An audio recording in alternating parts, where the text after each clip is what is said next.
여러분 안녕하십니까? 여수 MBC 뉴스투데이입니다. 광양 제철고를 포함해 지방에 있는 자율형 사립고들이 자사고 폐지 방침에 반발하고 있습니다. 정부 정책과 지역의 특수성 사이에서 교육당국의 고민이 깊어지고 있습니다. 문영철 기자입니다.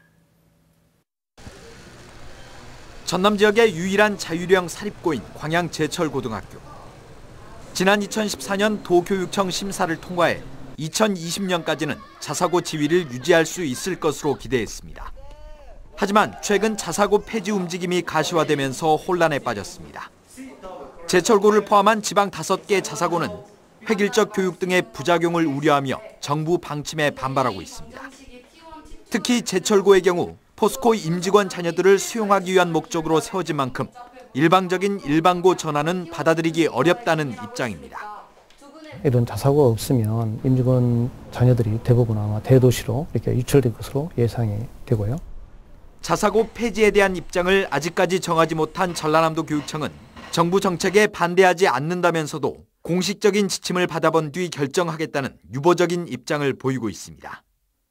현재로서는 자사고 폐지 정책을 수용할 가능성이 크지만 전남의 열악한 교육 환경과 제철고의 특수성을 고려하지 않을 수도 없는 상황입니다.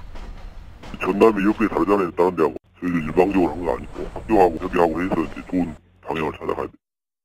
전국 자사고 교장협의회가 조직적인 대응을 예고한 가운데 조만간 서울시 교육청이 발표할 외고 자사고 폐지 방침의 구체적인 내용에도 관심이 쏠리고 있습니다. MBC 뉴스 문형철입니다. 가칭 여수 아름다운 섬 발전 포럼이 창립됐습니다. 여수 지역 섬 전문가와 학계, 문화예술, 관광 분야 지역 리더 17명으로 구성된 가칭 여수 아름다운 섬 발전 포럼은 어제 여수시청에서 창립식을 갖고 본격적인 활동에 들어갔습니다. 최근 정부에서 섬의 날 지정 움직임을 보이고 있는 가운데 포럼은 앞으로 여수의 섬 발전을 위해 지역민의 다양한 의견을 수렴하고 전달하는 역할을 하게 됩니다. 민선 6기 3년 기획보도, 오늘은 지역의 자치행정 분야를 살펴봅니다. 소통의 진전이라는 성과도 있었지만 잡음과 진통이 끊이지 않았습니다. 박광수 기자가 보도합니다. 순천만 국가정원의 한 해 평균 방문객은 500만 명.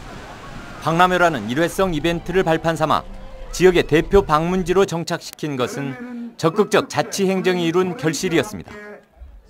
시세 확장에 행정에 초점을 맞춰 가시적 성과를 거둔 광양시. 하지만 백운산 도로 개설 사업을 추진하다 시민사회와의 논의 끝에 과감하게 중단하는 소통의 자세도 보여줬습니다. 여수시도 자사고 설립 논란에서 스스로 한 발 물러나는 결단으로 시민들의 의견을 받아들였고 오히려 전시행정에서 탈피하는 계기로 삼았습니다. 정책을 위반을 하게 되면 어떻게든지 이것을 이제 관철시키기 위해서 밀어붙이기식 불통행정 이런 모습들이 많이 있어 왔죠. 근데 이제 지금 이제 그런 면들이 많이 없어져서. 하지만 불법 계약과 특혜 시비 등 관가 주변의 고질적 추문은 민선 6기도 예외가 아니었습니다.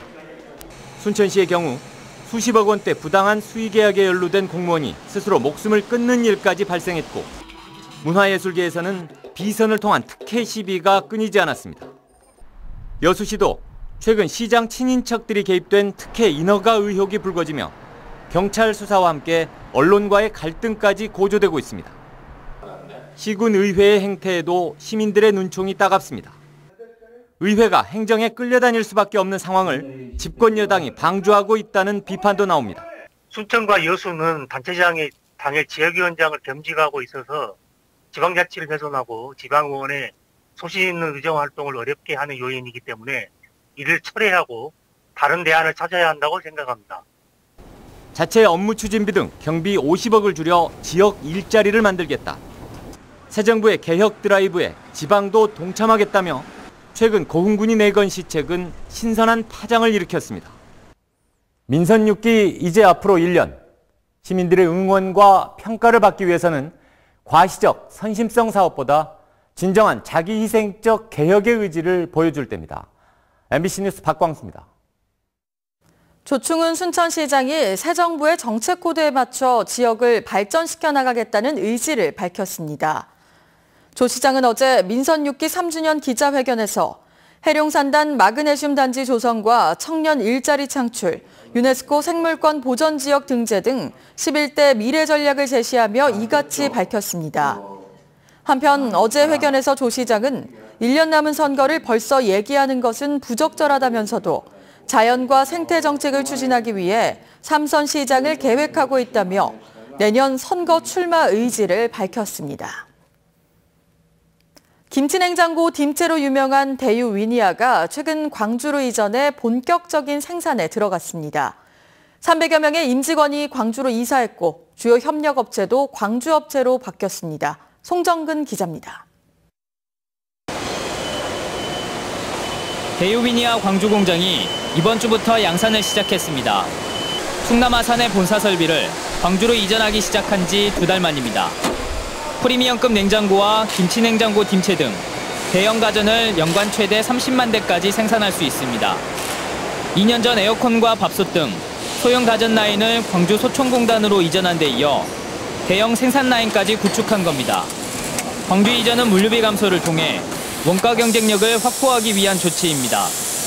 하남과 평동에 협력업체가 밀집돼 있어 과거의 원거리 조달 시스템이 크게 개선됐기 때문입니다. 여기에서는 전체적인 어떤 5km에서 10km 범주 내에서 다 조달이 이루어지기 때문에 그런 면에서도 우리 회사의 어떤 경영의 측면에서는 상당히 유리한 조건을 판단하고 저희들이 광주로 좀 오르게 된 배경이 되겠습니다. 20여 개 주요 협력업체도 광주에서 새롭게 발굴하면서 지역 가전업계에는 활력소가 되고 있습니다. 광주권 전자업계가 물량이 좀 축소되면서 좀 어려움이 좀 있었는데 위니아가 광주권으로 이전함으로써 그 물량을 흡수할 수 있게 되어서 지역 경제가 좀 나아지지 않았나. 300여 명의 임직원도 광주로 삶의 터전을 옮겼고 가족들의 이주도 예상되고 있습니다. 김치냉장고 생산 성수기인 9월 달부터 석 달간은 200여 명의 보조 인력을 한시적으로 고용할 계획입니다. 대유 위니아 공장의 광주 이전으로 연매출 1조 4천억 원의 대유그룹은 그룹 내 제조업 기반의 3분의 2가량을 광주에 직접 파했고 고용 창출 등 지역 경제에도 긍정적인 파급 효과가 기대됩니다. MBC 뉴스 송정근입니다. 여수 지역 6개 마을이 전남 지역에서는 처음으로 치매 안심 시범 마을로 지정됐습니다. 전라남도는 치매 안심 마을 시범 사업을 위해 지난 4월 여수시 소라면 6개 마을과 협약을 체결한 데 이어 어제 전남광역치매센터 등 관계기관들이 참석한 가운데 현판식을 가졌습니다. 시범마을 선정에 따라 광역치매센터는 마을 주민들을 대상으로 치매 예방 교육을 실시하고 주민들도 치매 환자 보호 활동에 동참할 예정입니다. 어제 오후 7시 40분쯤 순천시 연양동의 한 폐기물 처리 업체에서 불이 나 3시간여 만에 진화됐습니다. 이 사고로 폐기물 150여 톤과 포크레인 등 일부 장비가 불에 탔지만 다행히 인명피해는 발생하지 않았습니다. 소방당국은 폐기물 사이에 잔불이 남아있어 완전 진화까지는 시간이 걸릴 것으로 보고 정확한 화재 원인을 조사하고 있습니다. 섬 지역에 전해오던 전통 문화인 발광대 놀이가 있습니다. 발에 가면을 씌우고 공연을 하는 일종의 마당극인데요. 섬마을 주민들이 50여 년 만에 이를 되살려 전통을 잇고 있습니다. 박영훈 기자가 취재했습니다. 마른 다시마를 걷어올리는 주민들이 흥겨운 노랫가락으로 피로를 잊습니다. 하루 일이 끝나면 마을 회관에 335 모여 발광대 놀이 연습을 이어갑니다. 스트레스도 풀리고 좋아요. 온 동네 사람들이 이제 단합해서 이렇게 우리 마을 사람들이 모여서 한다는 게 좋죠. 발에 상반신 가면을 씌우고 농사짓기 흉내를 내는 발광대 놀이는 마을의 안녕과 풍요를 기원하던 전통 공연극입니다. 1900년대 초 전문 연희패들의 영향을 받았지만 섬마을에서는 정월 대보름이나 당제 때 농악놀이 중간에 배치돼 분위기를 돋우는 독특한 형식으로 발전했습니다. 뒤에서 만들었고 뜬금없이 나온 거야. 그렇게 사람들이 참 볼만하죠. 세월의 변화 속에 사라졌던 발광대 놀이가 이 섬마을에서 반세기 만에 되살아났습니다. 지역대학 연구팀의 도움으로 지난해 주민 20여 명이 전수단을 꾸렸고 지난 1년 새 2차례의 공연을 가졌습니다. 주민들은 올해 말까지 발광된 오리 전체를 음반으로 제작하고 정기적인 공연을 갖는 등 더욱 체계적인 전수 기반을 다져나갈 계획입니다. MBC 뉴스 박영훈입니다. 여수시가 오동도 앞에 있는 여수 해상케이블카 기부체납 주차장을 직영하는 여수시 주차장 조례를 개정했습니다. 여수시는 여수시 주차장 조례 일부 개정안이 의회 심의를 통과함에 따라 여수 해상케이블카에서 기부체납한 오동도 앞 주차장을 직영하고 요금은 10분당 200원으로 책정했습니다. 또 부설 주차장 설치와 관련해 주차장 한 면의 확보 기준을 근린생활시설은 180제곱미터, 숙박시설은 120제곱미터로 강화했습니다. 광양시가 여름 휴가철을 앞두고 백운산 4대 계곡 내 불법 행위에 대한 집중 단속을 펼칩니다. 사전 계도 기간을 거쳐 다음 달 8일부터 진행되는 이번 특별 점검 대상은 백운산 4대 계곡 내 불법 평상 영업과 개인 하수 처리 시설의 정상 가동 여부를 통한 계곡 오염 행위 등입니다. 광양시는 이번 점검 결과 위반 업소에 대해서는 관계법에 따라 과태료 부과와 개선 명령 등 행정처분을 내릴 계획입니다.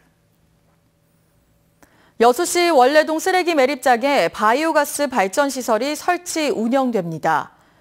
여수시는 주식회사 GNC에너지와 바이오가스 발전시설 설치 협약을 체결하고 여수산단 내 원래동 쓰레기 매립장에 시간당 200kW급의 바이오가스 발전시설을 건립하기로 했습니다.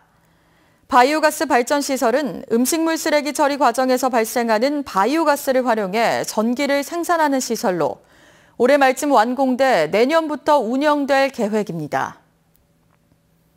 광양시가 올해 고용노동부가 주관하는 일자리 창출 지원 사업 공모에 잇따라 선정됐습니다.